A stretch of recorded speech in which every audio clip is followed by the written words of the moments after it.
And now to Obamacare. It is putting small business owners on edge. Many say they just can't pay for it, that it is causing skyrocketing health care costs. Sam Facchini is the owner of Metro Pizza in Las Vegas with 200 employees. He says being forced to provide health insurance for hundreds of employees is going to kill him financially. Does that mean layoffs? Sam joins us. Good evening, Sam. Hi, Greta. How are you? I'm very well. So as I understand it, Sam, you provide some health insurance now for some employees, but that with Obamacare that things will change dramatically for you. Tell me. Well, most of our employees actually are younger and in their teens or in their 20s, and they really choose not to have any health care coverage, or they choose not to pay for any. And with the new law coming into effect in 2014, all of that, as we all know, will change. And we have a $2,000 per employee tax or penalty that we will have to pay. And that is just something that is extremely difficult for a business like ours that's a high employee, labor-intense business and a low profit per employee business to be able to manage properly. So the viewers understand a little bit, this has been a family business how many years? My cousin and I have owned this business for 32 and a half years. We've been in town since 1980. Have you ever laid off people? We have never had a layoff, despite all of the peaks and valleys of the economy and all the different challenges that we've been faced. We've made it a point to never lay anyone off, and we really don't look forward to the possibility of that either. We're going to see what we can do in other ways, but there's only really two major areas that we could work with a cost like this, and that would be our cost of goods sold or our labor. In terms of this change, have you calculated how much the Obamacare will probably cost you, number one? And number two, to figure it out and to keep the records, are you going to have to hire someone, or do you know this? How are you going to handle that?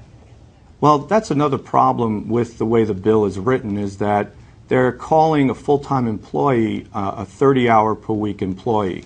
And in our industry, there are flexible hours, and in our company, many people have flexible hours, and that's one of the attractions of coming to work in a restaurant.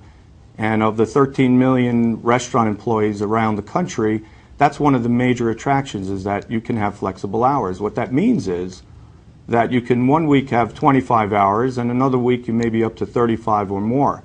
How you stay in compliance with the law is going to be difficult for a company like ours to be able to understand and maintain, because those hours keep going up and down. We would actually have to hire someone that just watches over that, and because we would want to, of course, stay in compliance with the law. But it makes it very difficult, besides the cost involved.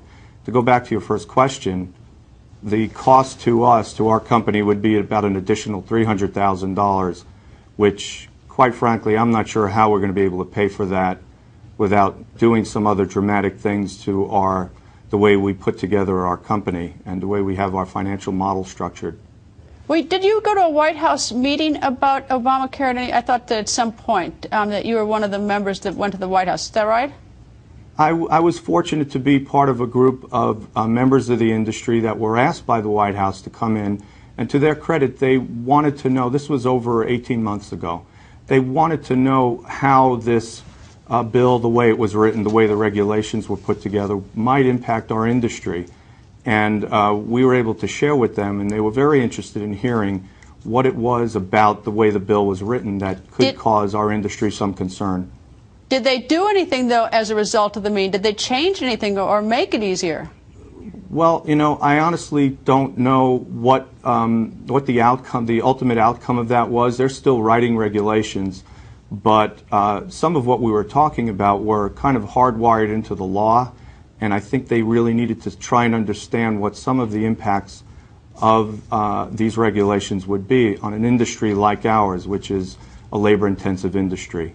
Well, it's a bad time to do it after it's hardwired in to bring people in to talk about it, to figure out how to affect it. That's sort of a lousy time. I hope that they do something and that it wasn't just a photo op with a lot of small business owners. And I'm taking the last word on that, Sam. Okay. Thank you very much. Thank you, sir.